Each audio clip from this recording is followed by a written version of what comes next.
Hey everyone, I picked up a Canic.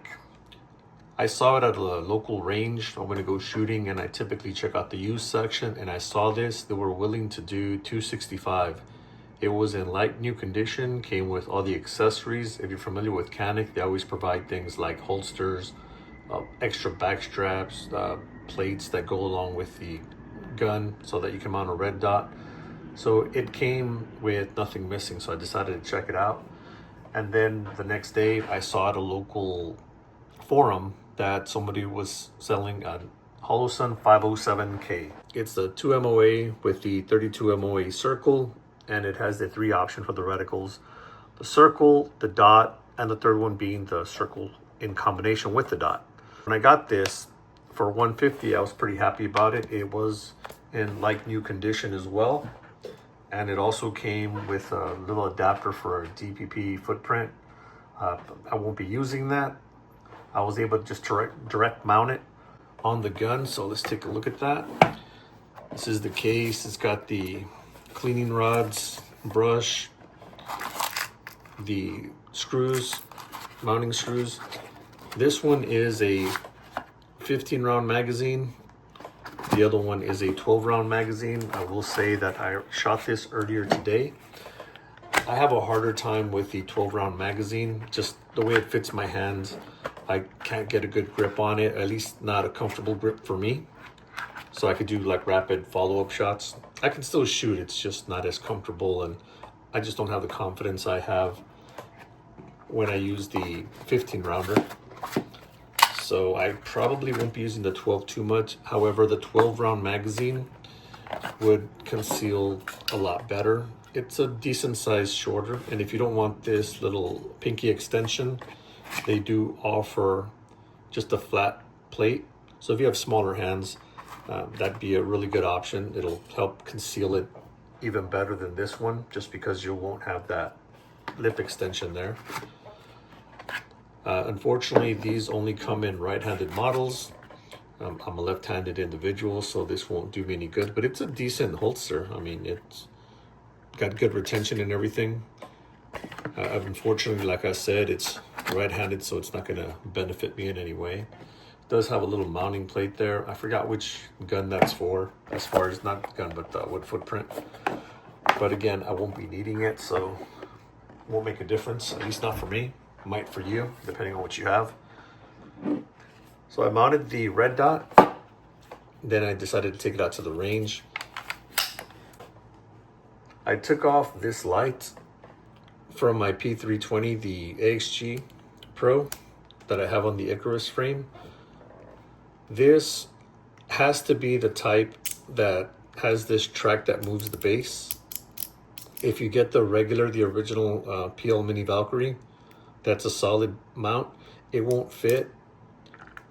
You won't be able to get that Picatinny slot and that little spacer here to go ahead and like match without it hitting the back. So it'll be just a little too far front, and since the other one is non-adjustable, it just won't work. So I know, because I tried that. One of my Glock 19s has that type of light.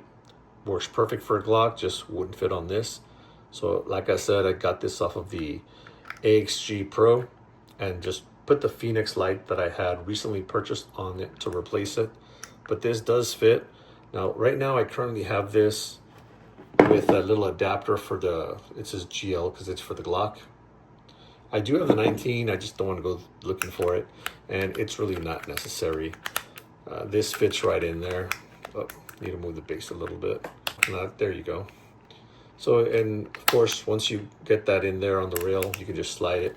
I like them to be all the way back. I know that some people want this stuck out just a little bit more so the contact points aren't inside the trigger guard. I don't mind it. I'd rather have this be flush and then just go ahead and lock it in place. I prefer this look. It's just a matter of preference. This is the overall gun right here. It's just an amazing gun for the price. It's very comfortable. I like the way these feel.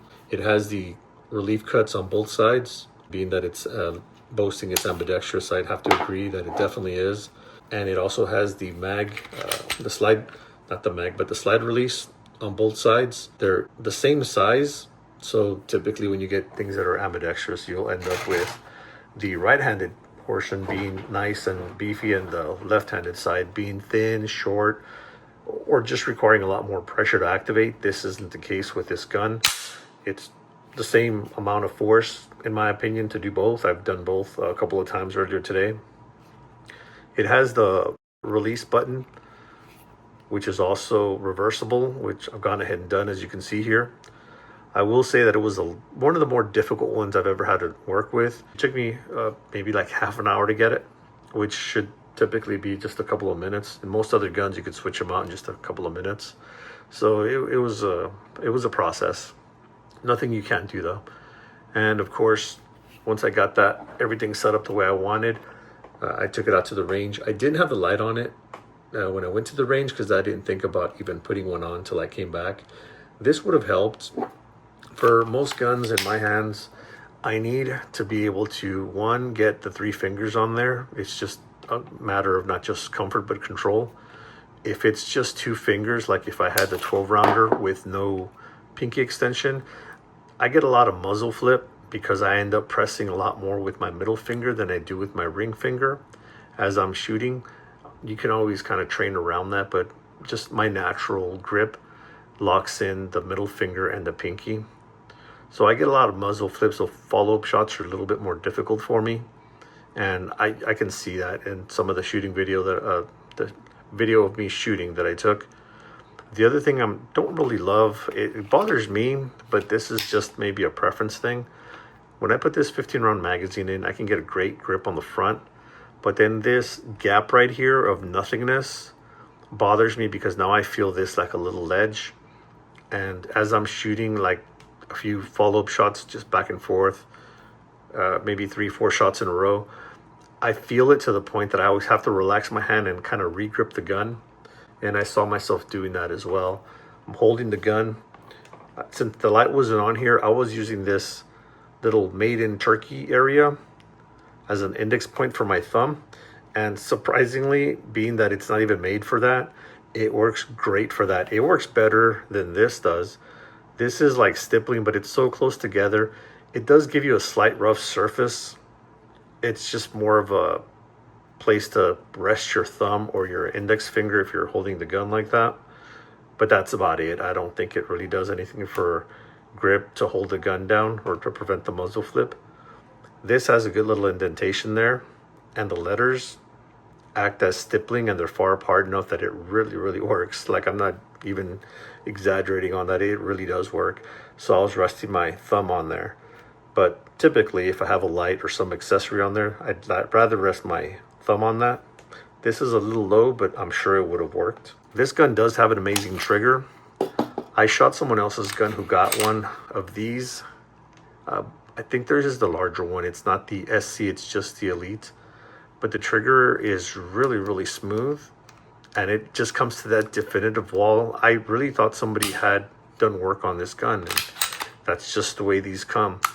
The only experience I had with mechanics prior to this was the TP9 SFX, which was one of their first guns that kind of has a competition style look to it. This is a whole other level. So obviously their trigger has gotten better throughout the years.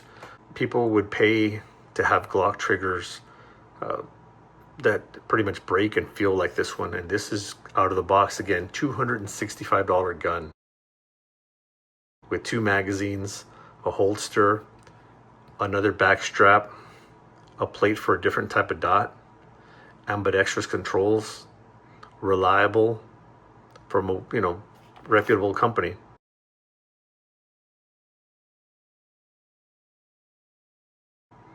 So you really can't beat the value on that one.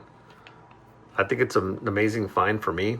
I've seen these, they typically go for, I believe it's a little over $500 for this exact model. To get everything at a low price is amazing. I did shoot it with the smaller backstrap, and that's another thing. It felt a little thin in my hand.